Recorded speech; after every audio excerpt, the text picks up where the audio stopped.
Dun, dun, dun, dun, dun, dun, dun, dun, dun. FantasySportFans.com. I don't know if I appreciate that. You don't like entrance. that? You don't like that? Work on it. Dun, It's a dun, work in dun, progress. dun. I'm going to stop. That's Okay, horrible. Good. Yeah. All right, Fantasy Sport fans, welcome back. Welcome back. Guess what, man? We have an amazing topic. But before I go any further, introducing the co-host. Dun, dun, dun, dun. Oh, my God. Wait, nah, was mine? Are you constipated? A little bit? Is that a trick question? It could be. Okay. Yeah. Whoa. Okay, so check. But if I was constipated, I wouldn't be doing good. I do know that. Okay, I don't even know how to take that. So, okay, moving on. Check this out. Stool softener. All right, peeps, check this out. We are covering a massive team right now.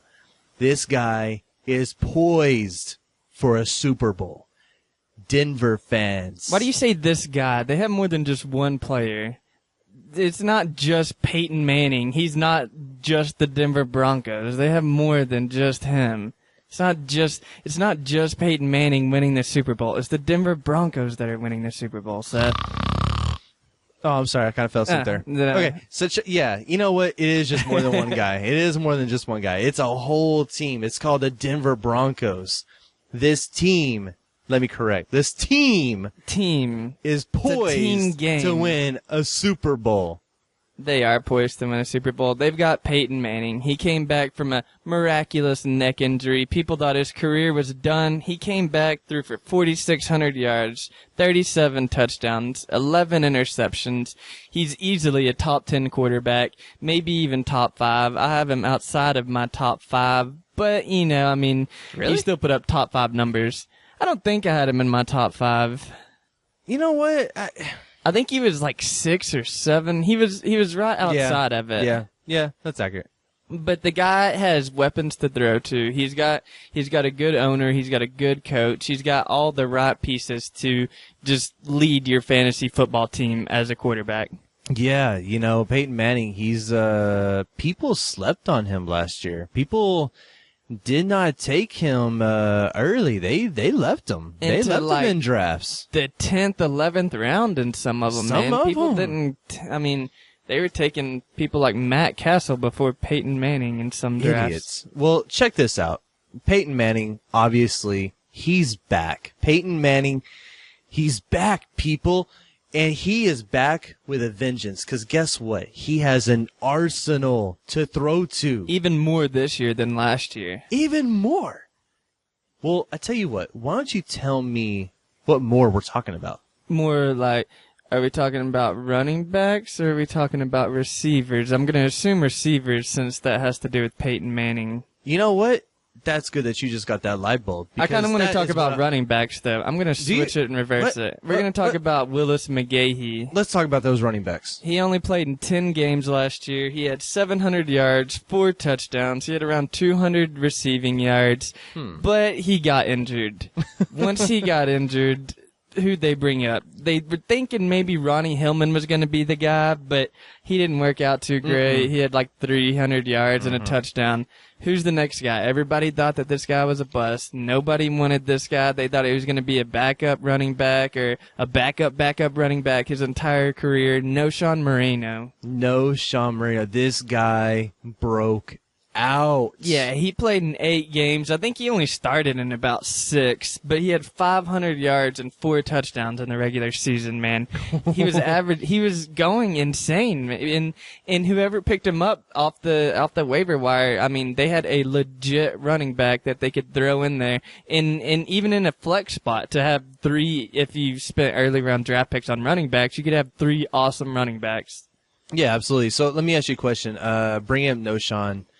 You do have Willis there. He's going to come back. He'll be healthy. He's getting old, you know. He's getting older. You know, do you see No Sean being drafted in the first 10 rounds? No, I see anybody who wants to take Willis McGahee, and I don't even see Willis McGahee going until maybe the 7th or 8th round.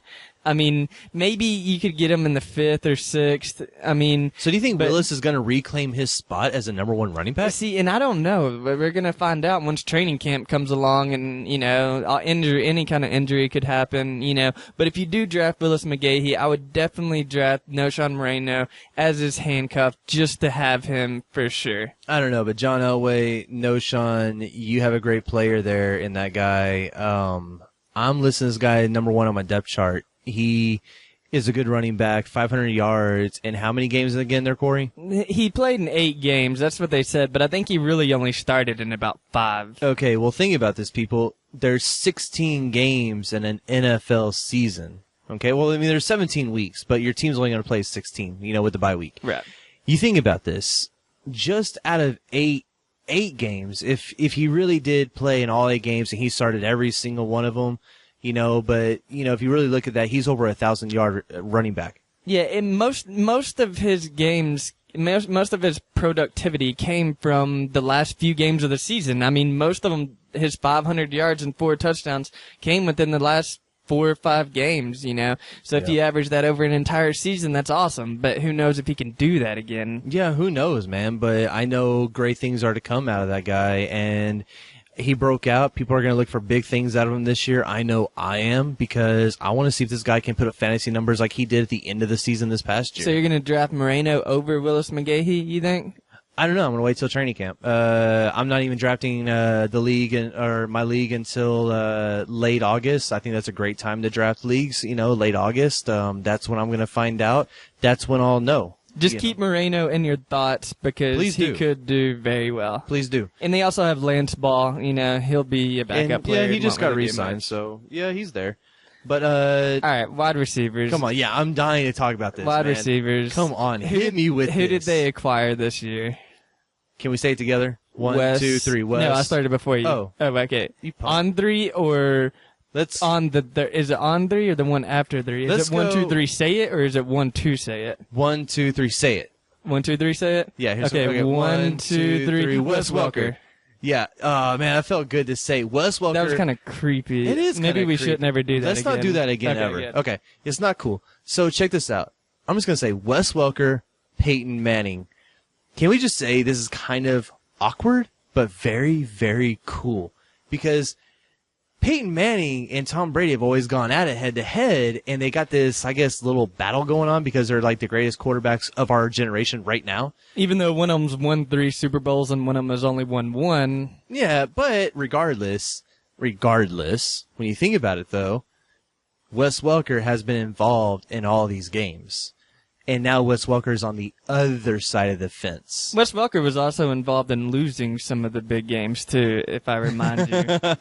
I'm pretty sure he dropped the first down pass that, what was it, Tom Brady's wife had a little chit-chat with Wes Welker about that. Oh, yeah, watch. We're going to get a phone call from her. Why are you talking about that still? Probably not. But if she's listening, please call. I would like to talk to you.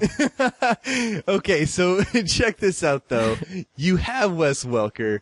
Who else do they have there? Well, Wes Welker's actually considered the number 2 receiver on their depth chart. Number 1, Demaryius Thomas. Ooh. This guy came out. He was amazing. Had 1,400 yards, 10 touchdowns. Him and Peyton Manning just clicked like that, Yeah. Everything about him, they just knew.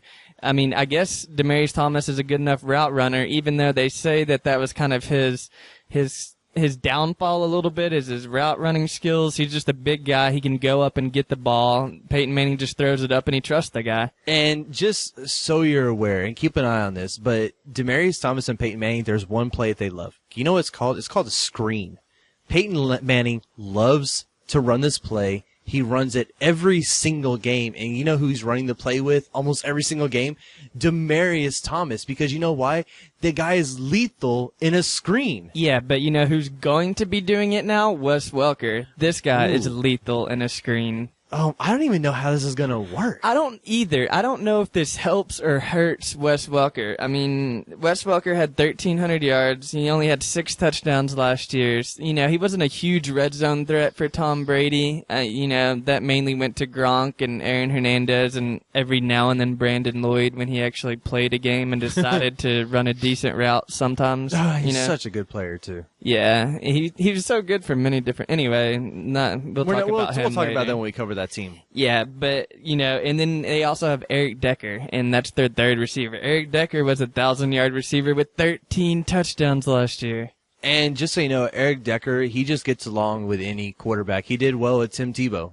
I mean, Tim Tebow. Did you hear me just say that? Tim Tebow. But is this one of those things where they just have too many stars and there's only one football that can get around to each star and there's only going to be so many points each game and it's going to be spread out so much that you really don't want? I mean, obviously you want some of these players, but do you really want them as your main guy, you know? What I know is that Peyton Manning, this is what he does. He throws the ball to who is open. That's what he does. He gets the ball to the guy who's open. These guys are gonna get open, but however, some of these guys are gonna get double covered. And you can't double cover all 3 of these wide receivers. Every game they're gonna put up points. It's just, that's what we're trying to figure out. The question is, what kind of points are we really looking at? Are we looking at 8 points a week from each one of these guys? Because one of them's gonna put up double-digit figures. 2 of them could possibly put up double-digit figures. Yeah, but who is it going to be? And that's the big question. That's the big question mark. So these are really good players. You know, I wouldn't steer away from taking them, but don't think that, you know, that you can just pick up this guy and he's going to do exactly what he did last year. Don't pick up Eric Decker thinking he's going to score 13 touchdowns again, because odds are that's not going to happen. If I'm looking at anything on this, Demaryius Thomas will be the number 1 guy in Denver. I'd be drafting that guy number 1 out of all of them, even though Wes Welker is a highly valued wide receiver in fantasy, and he's great in PPR leagues. He's amazing in PPR leagues. But Demaryius Thomas is just going to get the touchdowns no matter what. Every single week, he's going to at least go in the air to Demaryius Thomas to get one. And then not to mention their tight ends. We have Joel Dreesen and Jacob Tamme. Joel Dreesen had 400 yards and 5 touchdowns last year. He had 5 touchdowns. Eric Decker had 13 and Demaryius Thomas had 10. Yeah, and you didn't know who to start. You did not know who to start week in and week out, and I think we're still going to have that issue until we can figure out who's going to be, what's really the big play scenario, because keep in mind, what did we just say? Wes Welker just got added to the Broncos. So I think this might hurt Tamme and this might hurt Dreesen in the long run, because you got 3 elite wide receivers. You can only throw to so many people a game. Yeah, I mean, if you look at it, Jacob Tamme had the yards. He had 550 yards, but he only had 2 touchdowns. Joel Dreesen had 400 yards, but had 5 touchdowns. So you see kind of the difference. You see kind of the difference how they're using them. One's more of a red zone threat than the other.